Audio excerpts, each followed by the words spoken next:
Le moine.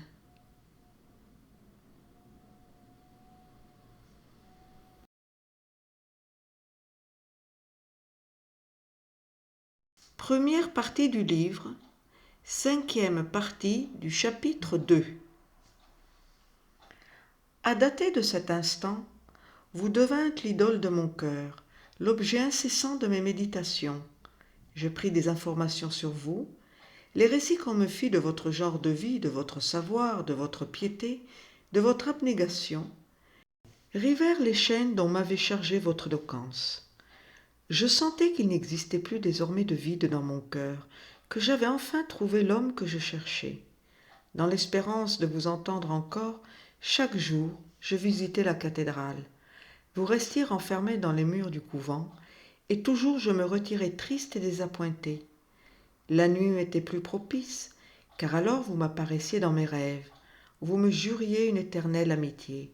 Vous me guidiez dans les voies de la vertu, et vous m'aidiez à supporter les tourments de la vie. Mais le matin chassait ces douces visions. Je m'éveillais et je me retrouvais séparé de vous par des barrières qui semblaient insurmontables. Le temps ne fit qu'accroître la force de ma passion. Je devins mélancolique et abattu. J'évitai la société et ma santé déclina de jour en jour. Enfin, incapable d'exister plus longtemps dans cet état de torture, je me décidai à prendre le déguisement sous lequel vous me voyez. Mon artifice a réussi. J'ai été reçue dans le couvent et je suis parvenue à gagner votre estime. Je me serais trouvée complètement heureuse si mon repos n'eût été troublé par la crainte d'être découverte. Le plaisir de votre société était empoisonné par l'idée que bientôt peut-être j'en serais privée, et mon cœur battait avec de tels transports lorsque j'obtenais de vous quelques marques d'amitié que je sentais que je ne survivrais pas à sa perte. Je résolus donc de ne point laisser au hasard la découverte de mon sexe, de vous confesser tout sans réserve, et de me jeter dans les bras de votre miséricorde et de votre indulgence. Ah, Ambrosio, me suis-je trompé? Serez-vous moins généreux que je ne pensais? Je ne veux pas le supposer. Vous ne réduirez pas une infortunée au désespoir. J'aurai toujours la permission de vous voir, de causer avec vous, de vous adorer. Vos vertus seront mon modèle dans la vie, et quand nous expirerons, dans le même tombeau. Elle se tut. Tandis qu'elle parlait, 1000 sentiments opposés se combattaient dans le sein d'Ambrosio. Étonnement de la singularité de cette aventure, confusion d'une déclaration si brusque, ressentiment de l'audace qu'elle avait eue d'entrer au couvent, conscience de la sévérité qui devait dicter sa réponse, tels étaient les sentiments dont il se rendait compte, mais il en était d'autres encore qu'il ne remarqua pas. Il ne remarqua pas que sa vanité était flattée des éloges donnés à son éloquence et à sa vertu, qu'il éprouvait un secret plaisir à penser qu'une femme jeune et qui paraissait jolie avait pour lui abandonné le monde et sacrifié toute autre passion à celle qui l'avait inspirée. Il remarqua moins encore que son cœur battait de désir, tandis que sa main était doucement pressée par les doigts d'ivoire de Mathilda. Par degrés il se remit de son trouble. Ses idées se rallièrent un peu, et aussitôt il comprit l'extrême inconvenance de tolérer que Mathilda restât au couvent après cet aveu de son sexe. Il prit un air austère et retira sa main. « Comment, madame, dit-il, pouvez-vous sérieusement espérer l'autorisation de rester parmi nous? Quand même je consentirai à cette demande. Quel bien en retireriez-vous? Pensez-vous que je puisse répondre jamais à une affection qui... Non, mon père, non. Je ne compte pas vous aspirer un amour comme le mien. Je ne demande que la liberté d'être auprès de vous, de passer dans votre société quelques heures de la journée, d'obtenir votre compassion, votre amitié, votre estime. Certainement, ma requête n'est pas raisonnable. Mais songez, madame, songez un seul instant à l'inconvenance qu'il y aurait pour moi à recéler une femme dans le couvent, et une femme qui avoue m'aimer. Cela ne doit pas être. Il y a trop de risques qu'on vous découvre, et je ne veux pas m'exposer à une si dangereuse tentation. Une tentation, dites-vous? Oubliez que je suis une femme, et la tentation n'existera plus. Ne voyant en moi qu'un ami, un infortuné dont le bonheur, dont la vie dépend de votre protection. Ne craignez pas que jamais je rappelle à votre souvenir que l'amour le plus impétueux, le plus excessif, m'a poussé à déguiser mon sexe. Ne craignez pas qu'entraîné par des désirs contraires à vos vœux et à mon propre honneur, j'entreprenne de vous détourner de la voie de la rectitude. Non, Ambrosio, apprenez à me mieux connaître. Je vous aime pour vos vertus. Perdez-les, et avec elles vous perdrez mon affection. Je vous regarde comme un saint. Prouvez-moi que vous n'êtes rien de plus qu'un homme, et je vous quitte avec dégoût. Est-ce donc de moi que vous redoutez la tentation, de moi en qui les plaisirs enivrants du monde n'ont excité que mépris, de moi dont l'attachement ne se fonde que sur l'idée que vous êtes exempt de la fragilité humaine? Oh, repoussez les injurieuses appréhensions, ayez une plus noble opinion de moi, ayez-en une plus noble de vous-même. Je suis incapable de vous pousser au mal, et certes, votre vertu repose sur une base trop ferme pour être ébranlée par des désirs illégitimes. Ambrosio, cher Ambrosio, ne me chassez pas de votre présence, souvenez-vous de votre promesse et autorisez-moi à rester. Impossible, Mathilda, votre intérêt me commande de vous refuser, car si je tremble, c'est pour vous et non pas pour moi. Après avoir vaincu l'effervescence impétueuse de la jeunesse, après avoir passé 30 ans dans la mortification et la pénitence, je pourrais en toute sûreté vous permettre de rester ici, sans craindre que vous m'inspiriez aucun sentiment plus vif que la compassion. Mais, pour vous-même, ce séjour dans le couvent ne peut que produire de funestes conséquences. Vous interpréterez mal chacune de mes paroles et de mes actions. Vous saisirez avidement chaque circonstance qui vous encouragera à espérer un retour d'affection. Insensiblement, vos passions deviendront plus fortes que votre raison, et loin que ma présence les réprime, chaque moment que nous passerons ensemble ne servira qu'à les irriter. Croyez-moi, femme infortunée, vous avez ma pitié sincère. Je suis convaincu que vous avez agi jusqu'à présent dans les intentions les plus pures. Mais si vous êtes aveuglé sur l'imprudence de votre conduite, il serait coupable à moi de ne point vous ouvrir les yeux. Je sens que le devoir m'oblige de vous traiter avec rigueur. Je dois rejeter votre prière et dissiper toute ombre d'espérance qui entretiendrait des sentiments si pernicieux à votre repos. Mathilda, vous partirez d'ici demain. Demain, Ambrosio? Demain? Oh, ce n'est pas là ce que vous voulez dire. Vous n'avez pas résolu de me pousser au désespoir. Vous n'aurez pas la cruauté. Vous avez entendu ma décision, obéissez. Les lois de notre ordre interdisent votre séjour ici. Ce serait un parjure de cacher qu'une femme est dans cette enceinte, et mes vœux m'obligent à révéler votre histoire à la communauté. Il faut partir. Je vous plains, mais je ne puis rien de plus. Il prononça ces paroles d'une voix faible et tremblante. Puis, se levant de son siège, il allait s'acheminer vers le monastère. Mathilda poussa un grand cri et le retint.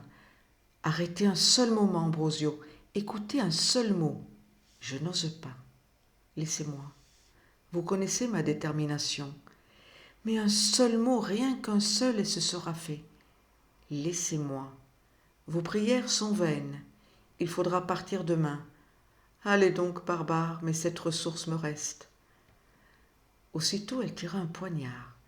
Elle déchira sa robe et plaça la pointe de l'arme sur sa poitrine. « Mon père, je ne sortirai pas vivante de ces murs. Arrêtez, arrêtez, Mathilda, que faites-vous? Vous êtes déterminée, et moi aussi. Aussitôt que vous me quitterez, je me plonge ce poignard dans le cœur. Grand Saint François, Mathilda, avez-vous votre raison? Savez-vous que les conséquences de votre action? Savez-vous que le suicide est le plus grand des crimes? Que vous perdez votre âme? Que vous renoncez à tout salut?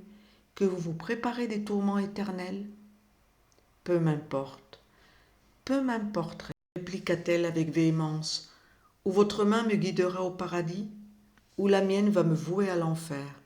Parlez-moi, Ambrosio, dites-moi que vous cacherez mon aventure, que je resterai votre ami et votre compagnon, ou ce poignard va boire mon sang. À ces mots, elle leva le bras et fit le geste de se frapper. Les yeux du moine suivaient avec terreur les mouvements de son arme. Son habit entr'ouvert laissait voir sa poitrine à demi nue. La pointe du fer posée sur son sein gauche, et Dieu, quel sein!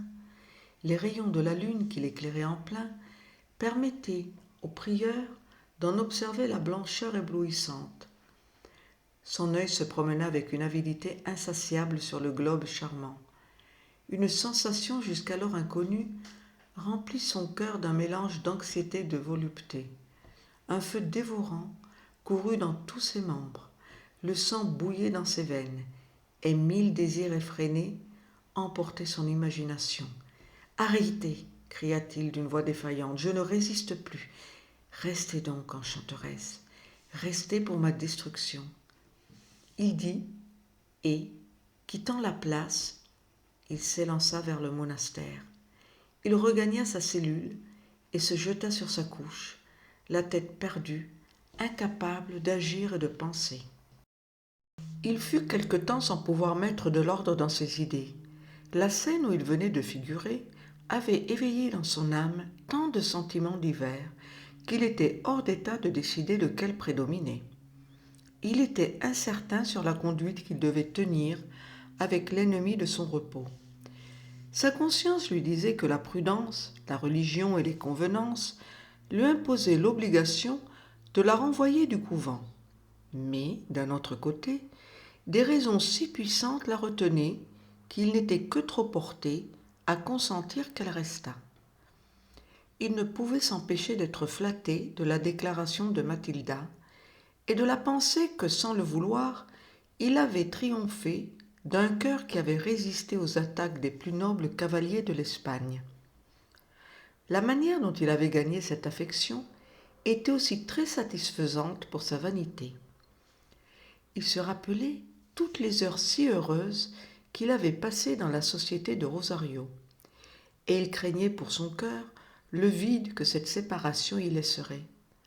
En outre, il considérait que, riche comme elle était, la bienveillance de Mathilda pouvait être extrêmement avantageuse au couvent. « Et que risquais-je, se dit-il, à lui permettre d'y rester? Ne puis-je sans péril ajouter foi à ses assurances?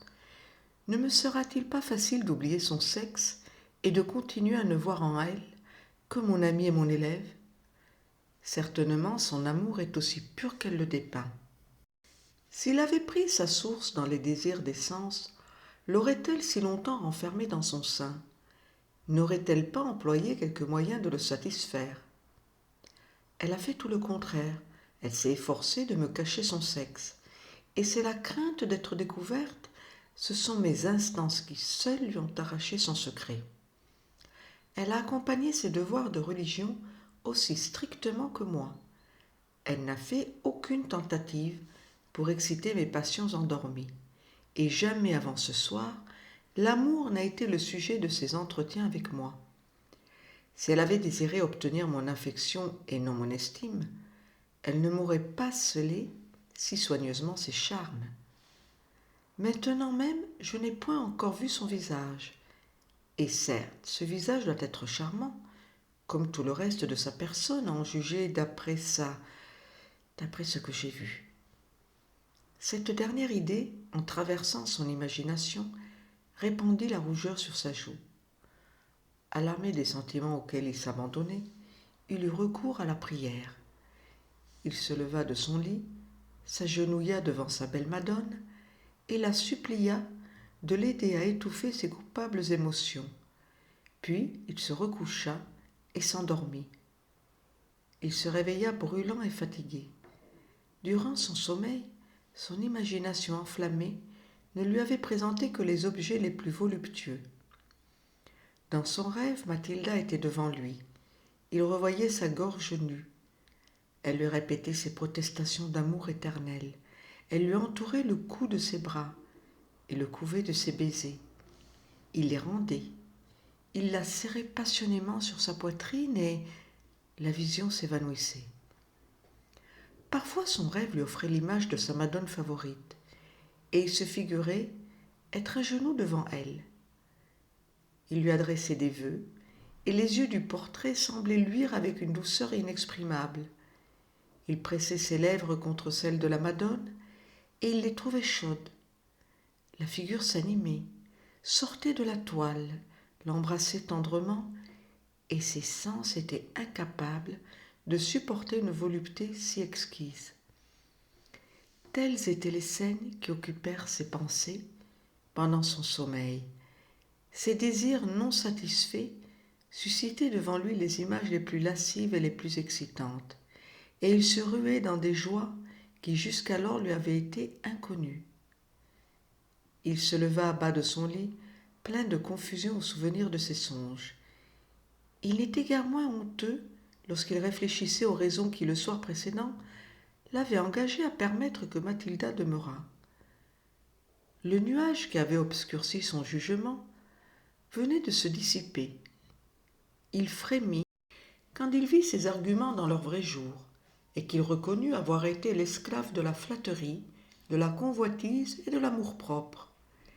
Si dans une heure de conversation, Mathilda avait produit sur ses sentiments un changement si remarquable, que n'avait-il pas à craindre si elle restait au monastère?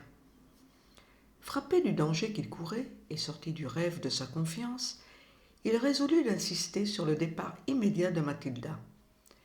Il commença à sentir qu'il n'était point à l'épreuve de la tentation et que, lors même qu'elle saurait se maintenir dans les bornes de la chasteté, il était hors d'état de lutter contre les passions dont il s'était cru exempt. « Inès, Inès, s'écria-t-il en réfléchissant à tous ses embarras, j'éprouve déjà l'effet de ta malédiction. » Il quitta sa cellule, décidé à renvoyer le faux Rosario. Il parut à Matine, mais ses pensées étaient absentes, et il n'y apporta que peu d'attention. Son cœur et sa tête étaient également remplis d'objets mondains, et il pria sans dévotion. Le service fini, il descendit au jardin et dirigea ses pas vers le même lieu où, le soir précédent, il avait fait cette découverte embarrassante. Il ne doutait pas que Mathilda ne l'y vînt retrouver. Il ne se trompait pas. Elle entra bientôt dans l'ermitage et aborda le moine d'un air timide. Après quelques minutes pendant lesquelles ils gardèrent tous deux le silence, elle parut vouloir parler. Mais le prieur, qui dans l'intervalle avait rassemblé toute sa résolution, se hâta de l'interrompre.